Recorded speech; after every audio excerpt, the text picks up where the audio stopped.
I have a shelf unit to build in this little alcove. It's just inside the back door of somebody's house. It's only to put shoes on and a few washing products maybe. I haven't got any 18mm ply. I've got this 9mm in the van. It's 3 meters long. It's been in here for ages, so I'll be glad to get rid of this. Too big to get in the shed, so I'm going to make like a bit like you make floating shelves. Hollow core sort of box shelves. I've gone through the different ways I can make these shelves in my head. Basically, start off at the beginning. MDF, no, don't want that. It's a bit crap. Plus this area is going to get mopped with damp shoes on it maybe. Next one's up, plywood. Just basic 18mm ply. Could use pine, but I know pine shrinks. And next up after that's probably hardwood.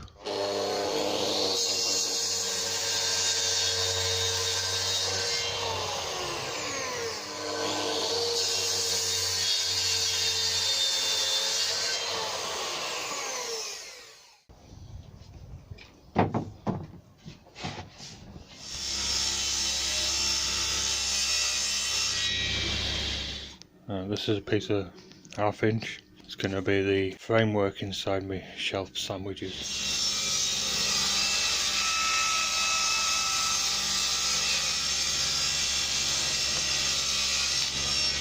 Right, the little alcove is 990 high. There's a window above, 900mm wide. They want 3 shelves or 2 shelves, 3 openings at 300mm. I want to build a little platform, a little skirting type bit to raise it off the floor. There's some pipes at the side here that stick out almost 50mm. What I'm going to do is build a timber frame on the side there. I think the front timber can go straight through, but the one behind, there's going to be another one at the back that I'll have to stop halfway to go past the pipes, and then I'm going to use a piece of this 9mm on the face there. It's only a foot wide with the timber at either side, so there'll be plenty in the middle. But just to balance it, I'm going to do the same at the other side. Put a timber on the wall, 9mm, and then the box sections in between. And I've got some, I think it's 25mm MDF that I'll make a top plate. I'm just cutting these to length. I think this blade's on its way out. I need to get some sharpened, I can't keep buying these things.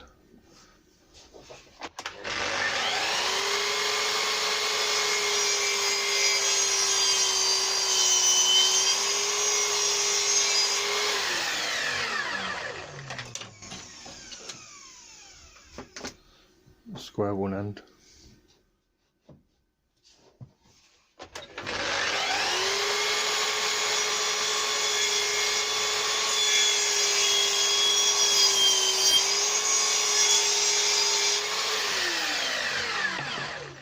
And these, I'll pick the best face. It's like I say, my saw's on its way out. I'll pick the best face. Best face is the other side, obviously. And I need to cut some of these, create a framework, and one down the middle.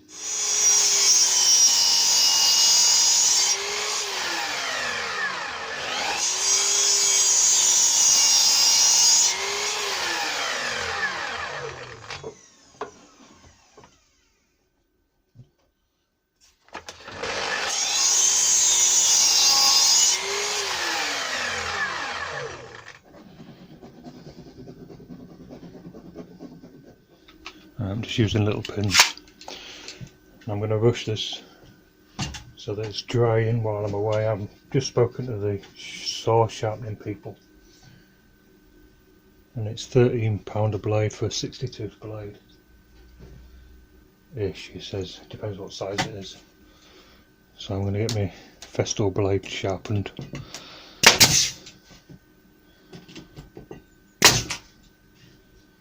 It's a bit crap, this.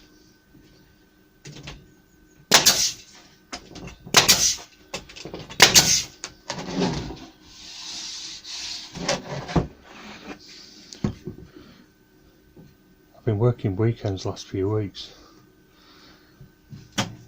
So we're just going to have a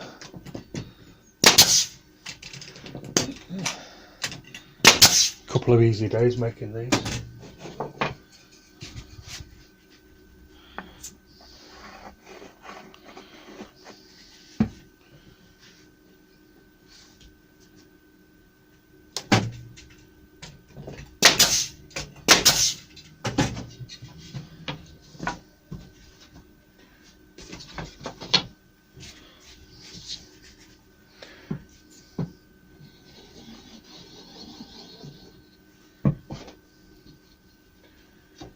When I put things on, like, I don't want the glue to squeeze out that way, so what I try to do, if I remember, is put it on like that, and then what happens is the glue sort of gets squished this way, sort of.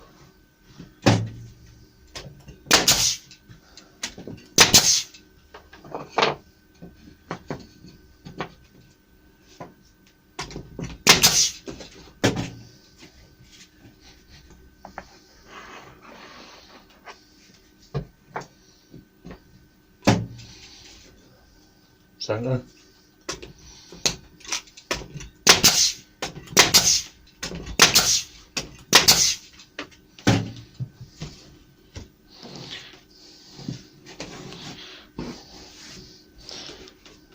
I don't want too much glue down these edges. So this one.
I'll leave them to dry for a little while I take some saw blades in. Collection day's tomorrow, and there's a week turnaround before they come back, so if I don't get them in tomorrow, it's going to be 2 weeks. They're not going to get picked up till next week, and then it'll be a week later.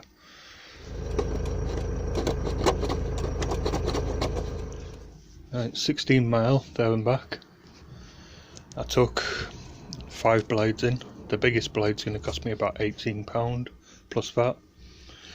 The 2 10-inch, the Festool one, it's going to cost me about 14, and the little plunge saw blades are going to cost me about 8.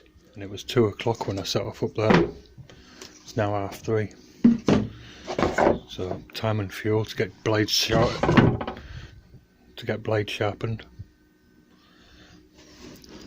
Right, I'm going to clean this edge up.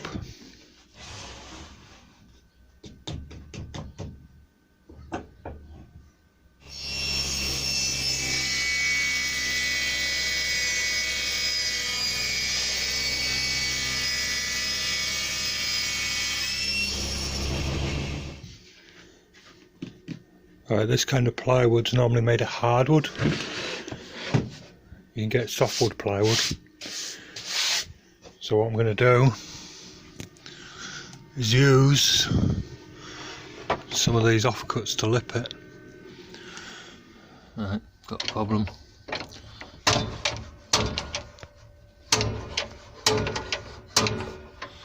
So I don't want to wind up, it'll go down.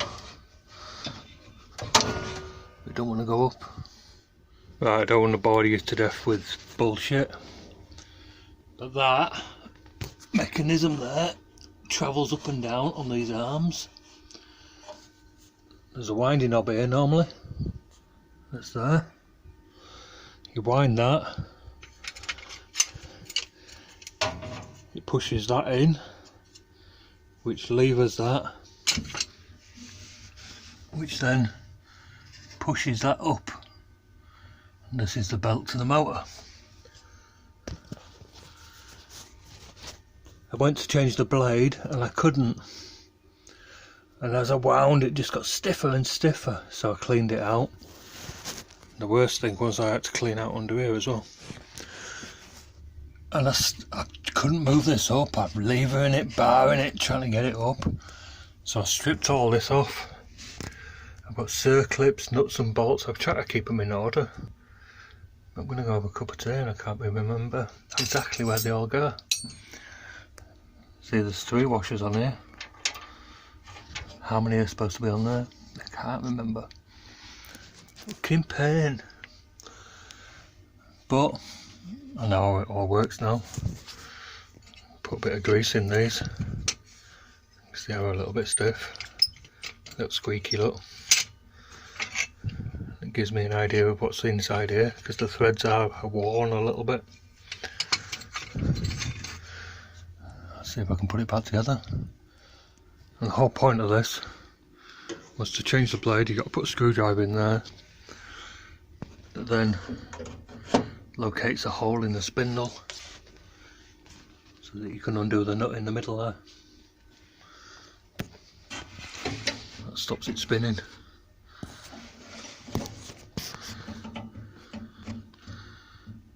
And I think that's supposed to go all the way through because there's a hole underneath. But I think that's at the top now. I'll have another go. And now it goes right to the top. But I can't get it to come back down.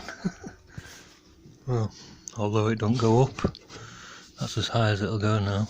But it's just high enough to get timber through if I plane it down. That's probably about 20mm. So that's what this stuff planes down to. 19. I'm going to glue these on. I'm spraying it, so I'm just going to pin them on. Lots of glue, pins. I'm going to leave them a while to dry. I've just pinned them on, but the first nail on both of them didn't go in very well. I think one of these on the face didn't. It's this stupid Makita. Not impressed with it. If you don't have the gun sitting down square, it don't fire in the right depth. And I don't know, it just misfires every so often. I think partly because it's cold, so everything's seizing up a little bit, but never been impressed with that thing. I should have just bought another boss stitch. Right, so that's just 2 shelves. This is going to be the base. I'm just going to raise it up with a piece of 2x1. I was going to use a bit of Beech, but I can't find a piece wide enough. And it'll have that lip on. So it'll look like one of the shelves, just near the bottom.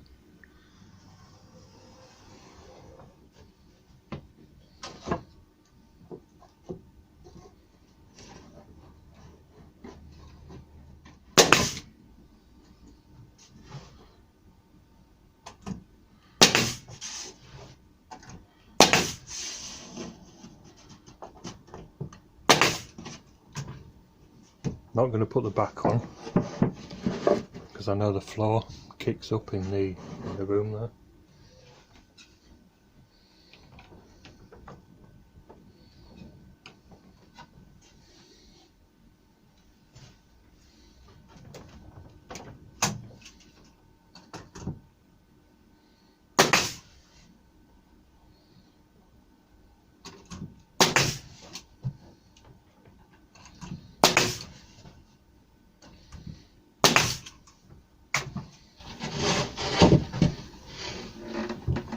I've left this just a fraction proud so that I can sand it off,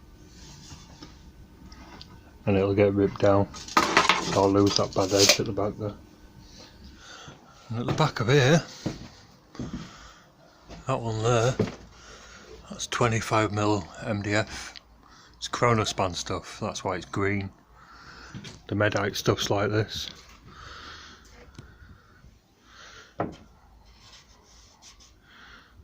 It's okay, I'll use that up as the top.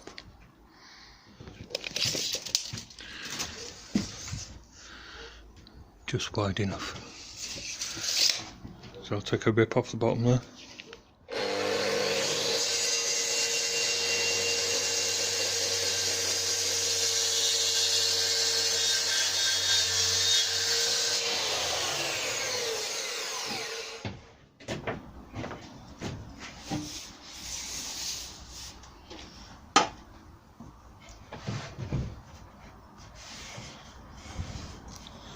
I'll give that a good sand, and I'm just going to round over these edges just a little bit. I'm not going to give it a full bullnose because everything else on the shelves is going to be quite square. So this is 120.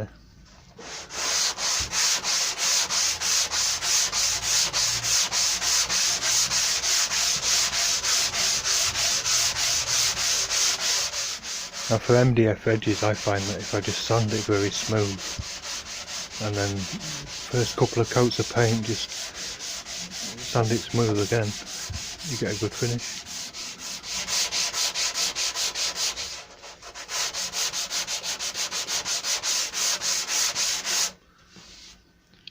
Don't know if you can see, but it starts almost like polishing.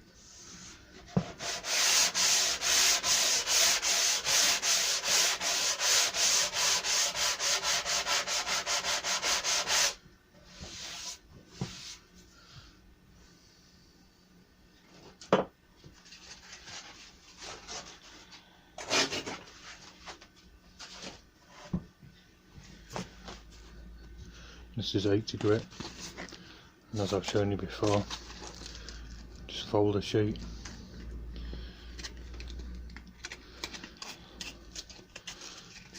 Like that. You can bend that around, or the other way. Got corners to work with.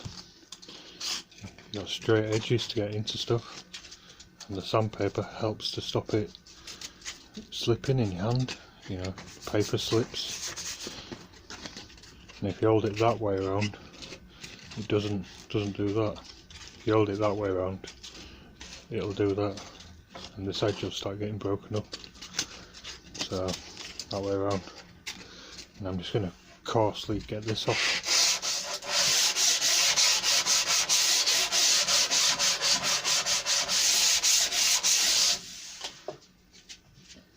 Now back to my 120, but I'll use the soft side just to ease that edge over.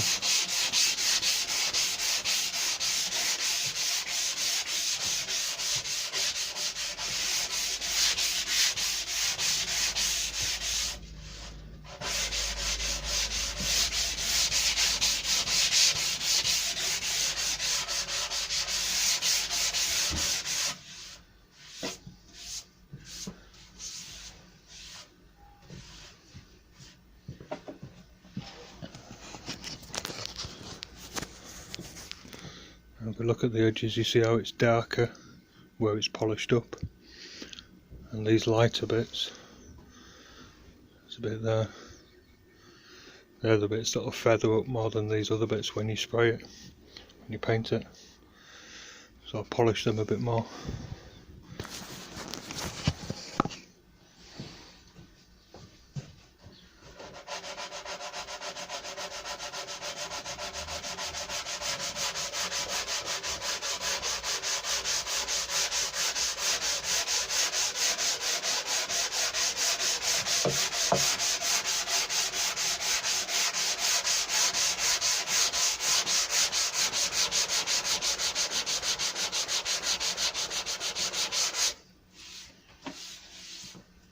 Now this is 320, I'm going to give it a final shine.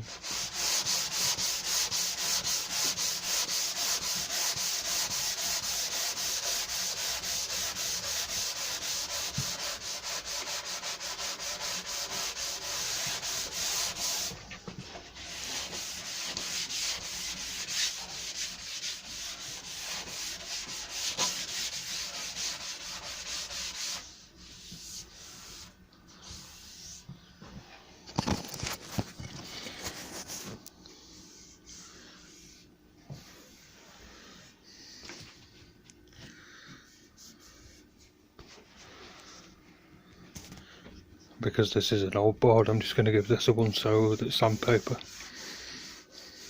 get it smooth. But you don't want it, it's got like a hard face, like a shiny face. Not this Chronospan's not as good as the Medite, but if you sand it too much you start going into like the fibres, and then that feathers up more than wood if you don't. So you don't want to sand the face too much. These mats are quite good. I think this is a trend one. You got to be careful that you don't knock these bubbles off. But I've had this quite a while and I've only lost a few of them, you see.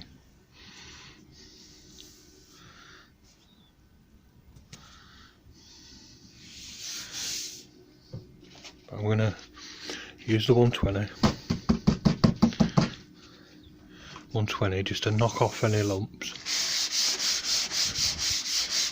and in case I'm creating sanding scratches I'll sand that way and it'll look sort of natural like then if they show through.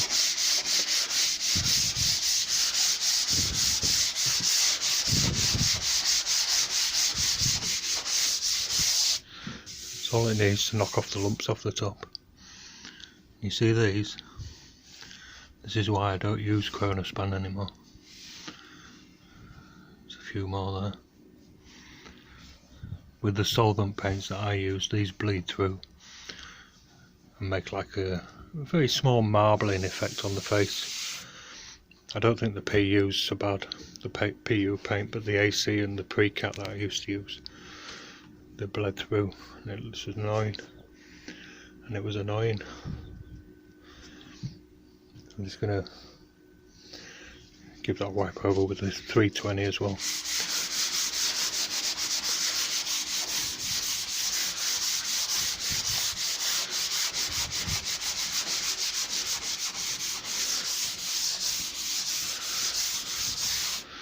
That's it, do the other side. But yeah, if you've got a dodgy table like mine, buy one of these. I've had this a couple of years now and it's survived quite well. Right, here are the two sides. I just run the sandpaper along that edge, just like on the wardrobe ends when I put the front rail on. There's always going to be a joint there, so sometimes it's easier just to give it a sand and almost highlight it as if it was intentional, so that's going to be like that. You never get it perfectly flat, and if you leave the sharp edge trying to get it perfect, it just doesn't look right. So just sanded that edge over a little bit so you'll see that joint, but only like a line like that. And what I'm going to do, so we've got face to face or front edge to front edge there. These are the backs. I'll probably end up scribing to the wall. So I'll put them flush at the top, same distance because they came off the same board. And I'm going to glue my battens on for the shelves. I need to make them as thick as the gap is, 1/2 inch, but I don't want to use 1/2 inch ply. I'm going to use a piece of 1/2 inch timber and glue and pin them on. Right, I've planed both sides of this timber, both faces, both sides, just on the jointer, so they might not be parallel, but it doesn't matter, and they just slide in there, not too tight.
And now the planer, the thickness is still set up to that thickness.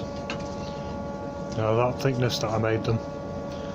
And because I planed one edge, all I've got to do, and I ripped them just very slightly wider than they are thick, if that makes sense. So all I've got to do now is run them through the thicknesser, saw one side up, that one, saw one side up, and they'll come out square then.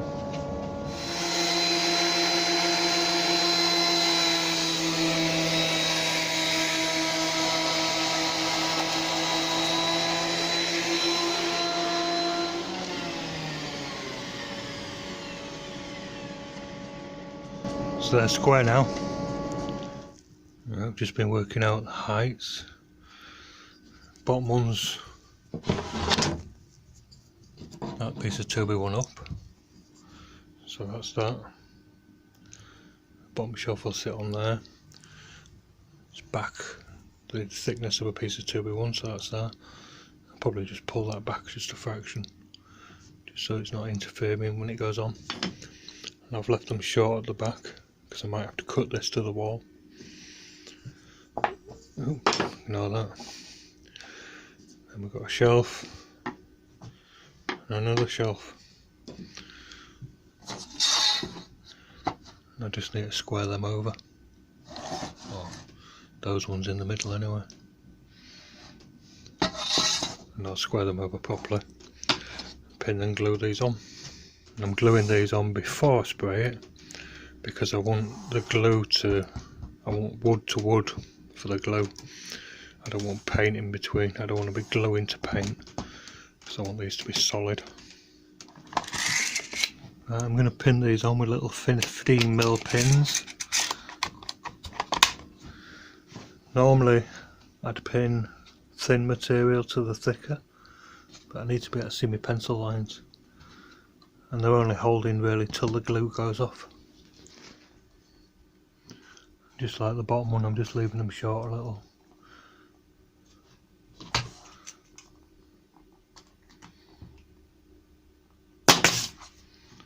Because I can't see my bloody pencil line now.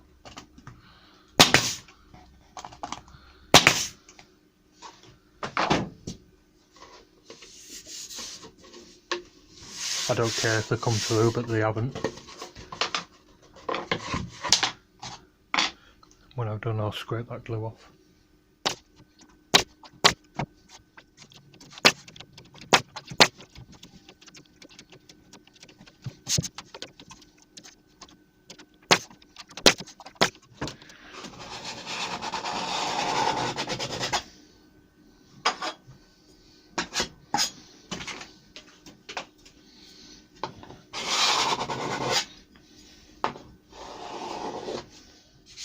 I'll leave them to dry for a while, because I need to have another go at fixing my saw. The plan was, when I made these shelves, I cut them very slightly long, only a couple of mil, so that I can just clean this edge straight off. So these two edges will be square to each other, you know, square around there, so they touch top and bottom. But the saw blade won't go high enough now to do that. And I need the thickness of my table as well, my sliding sled thing. So I need to have another go at fixing my saw. But the plan is that then, oh, I can find it, that then will sit on there. This will be cut square.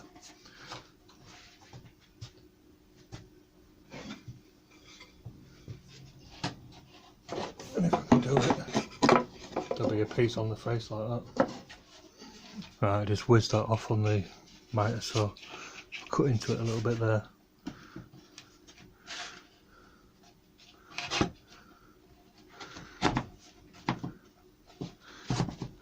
But that'll go on like that.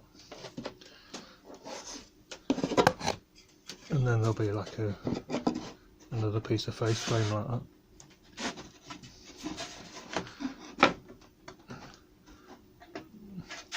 Sit the shelves back just a fraction.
Right, they all got sanded.